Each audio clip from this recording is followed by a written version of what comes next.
بسم اللہ الرحمن الرحیم۔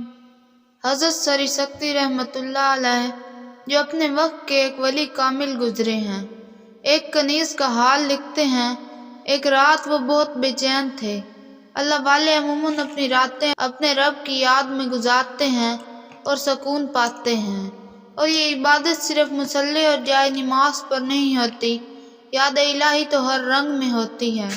رات کو گھر سے نکلے، اللہ تعالیٰ کی نعمتوں پر نظر کی، پھولوں پودوں کا خیال کیا، سبزہ زاروں کا تصور ابھرا۔ صحرا کی طرف نکلے مگر کہیں چین نہ تھا۔ قریب ایک شفا خانہ تھا، سوچے چلو مریضوں کو دیکھوں، شاید سکون قلب حاصل ہو جائے۔ کیا دیکھتے ہیں، ایک نہایت خوبصورت اور حسین و جمیل لڑکی، بہترین کپڑے اور زر و جواہر سے لدی، ہاتھوں میں ہتھ کڑیاں، گلے میں توق اور پیروں میں بیڑیاں ڈالے آہو ازاری میں مصروف ہے۔ حضرت سری سکتی رحمۃ اللہ علیہ یہ دیکھ کر حیران رہ گئے کہ کیا معاملہ ہے۔ آپ رحمۃ اللہ علیہ نے شفا خانے کے داروغہ سے پوچھا کہ کیا معاملہ ہے۔ اس نے ایک امیر کبیر سوداگر کا نام لیا، یہ اس کی کنیز ہے اور کچھ دنوں سے اس پر دورے پڑتے ہیں، اس لیے اس کا مالک یہاں علاج کے لیے چھوڑ گیا ہے۔ جس وقت آپ رحمۃ اللہ علیہ اور داروغہ بات چیت کر رہے تھے، وہ حسین لڑکی ہوش میں آ گئی اور پردرد آواز میں شعر پڑھنے لگی۔ خوبصورت اور دلکش آواز اور اس کے ساتھ ربط کر اور درد بھرے اشعار تھے کہ آگ کے شعلے سننے والوں کا دل بھی جلا دیا۔ ان اشعار کا تقریباً مطلب یہ تھا کہ لوگوں میں پاگل نہیں ہوں، میں تو اس کی محبت میں سرشار ہوں اور میرا دل فریاد کر رہا ہے، تم لوگوں نے مجھے ہتھ کڑیاں پہنا رکھی ہیں، حالانکہ اس کے سوا میں نے کوئی گناہ نہیں کیا۔ کیا اپنے محبوب کی محبت میں سرگرم ہو؟ تم جس میں میری بھلائی سمجھ رہے ہو، اس میں میرے ساتھ دشمنی کر رہے ہو۔ جس کو تم برائی سمجھتے ہو، دراصل وہ تو بھلائی ہے۔ حضرت سری سکتی رحمۃ اللہ علیہ فرماتے ہیں، جب یہ دردناک اور کربناک اشعار میں نے سنے تو میرا دل دھڑک اٹھا اور بے اختیار آنسو بہنے لگے۔ وہ لڑکی میری طرف متوجہ ہوئی اور بولی، اے سری سکتی، یہ رونا اس صفت پر ہے، اگر تم اس کی ذات کو پہچانتے ہو تو کیا ہوتا؟ آپ رحمۃ اللہ علیہ نے حیرت سے اس لڑکی سے پوچھا، اے لڑکی، تم میرا نام کس طرح جانتی ہو؟ لڑکی نے انگلی آسمان کی طرف اٹھائی اور کہا، جب میں اس سے واقف ہو گئی ہوں تو کسی سے ناواقف نہیں رہی۔ حضرت سری سکتی رحمۃ اللہ علیہ نے پوچھا، تم کس کی محبت میں اپنے آپ کو فنا کر رہی ہو؟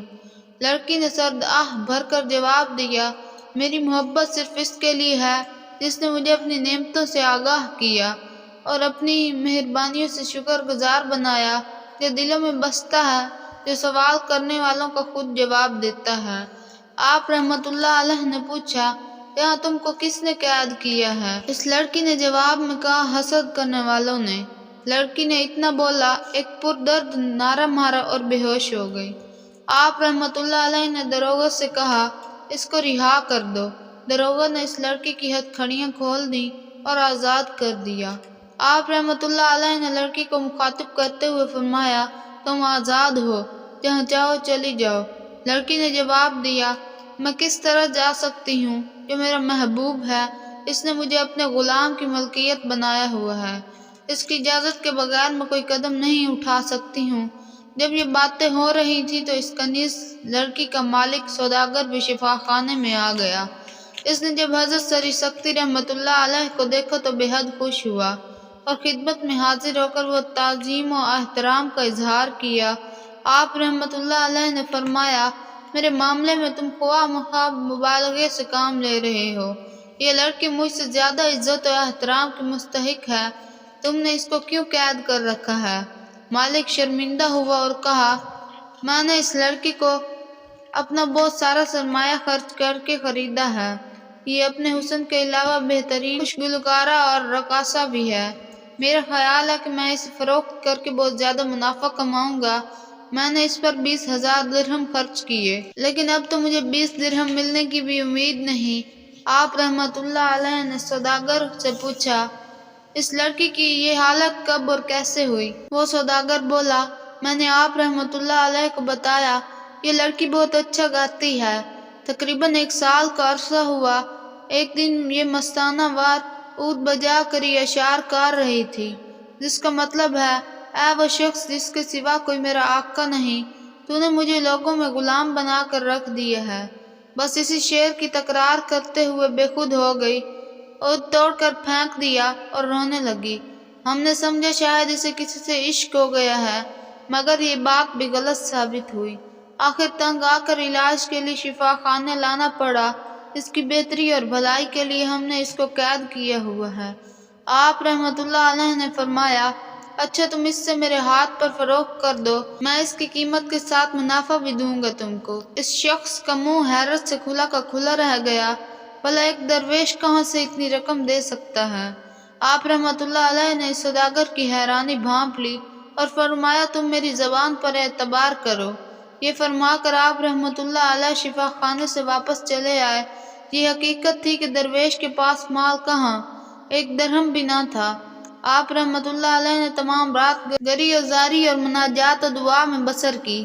صبح ابھی روشنی بھی نہیں ہوئی تھی کہ کسی نے دروازہ کھٹکھٹایا۔ آپ رحمت اللہ علیہ نے دروازہ کھولا تو ایک شخص کھڑا تھا۔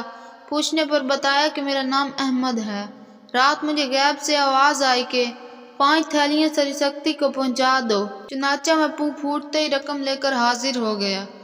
آپ نے تھیلیاں لے لیں اور سجدہ شکر بجا لائے اور اسی وقت تھیلیاں لے کر شفا خانے پہنچے۔ داروغہ نے دیکھ کر کہا، مرحبا، میں نے غیب سے آواز سنی جس سے اس لونڈی کا حال ظاہر ہوا۔ واقعی وہ صاحب عظمت ہے۔ اسی وقت کنیز لڑکی کا مالک سوداگر بھی آ گیا۔ اس کی آنکھوں سے آنسو رواں دواں تھے۔ حضرت سری سکتی رحمت اللہ علیہ نے فرمایا، تم رنجیدہ نہ ہو، میں پوری قیمت کے ساتھ منافع بھی لے کر آیا ہوں، مگر اس نے قیمت لینے سے انکار کر دیا۔ آپ رحمت اللہ علیہ نے مزید رقم بڑھا دی، مگر اس سوداگر نے کہا، ساری دنیا بھی اس کی قیمت کے بدلے میں مجھے ملے تو میں اسے قبول نہ کروں گا۔ میں غیب سے اس کی عظمت، اس کی رفعت، اس کا مقام سن چکا ہوں۔ میں خالص اللہ کے نام پر اسے آزاد کرتا ہوں۔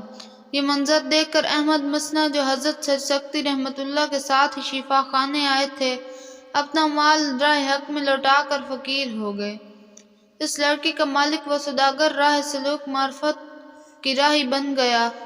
مختصر یہ بظاہر ایک رقاصہ جسے اللہ کی سچی محبت مل گئی تھی، اس خدا کی دیوانی نے کئی دنیا داروں کو فاصلہ حق کر دیا۔ دوستوں، اگر آپ کو ویڈیو پسند آئے تو ویڈیو کو لائک کر دیں، چینل پر نئے ہیں تو چینل کو سبسکرائب کر دیں۔ ملتے ہیں کسی نیکسٹ ویڈیو میں، تب تک کے لیے اللہ حافظ۔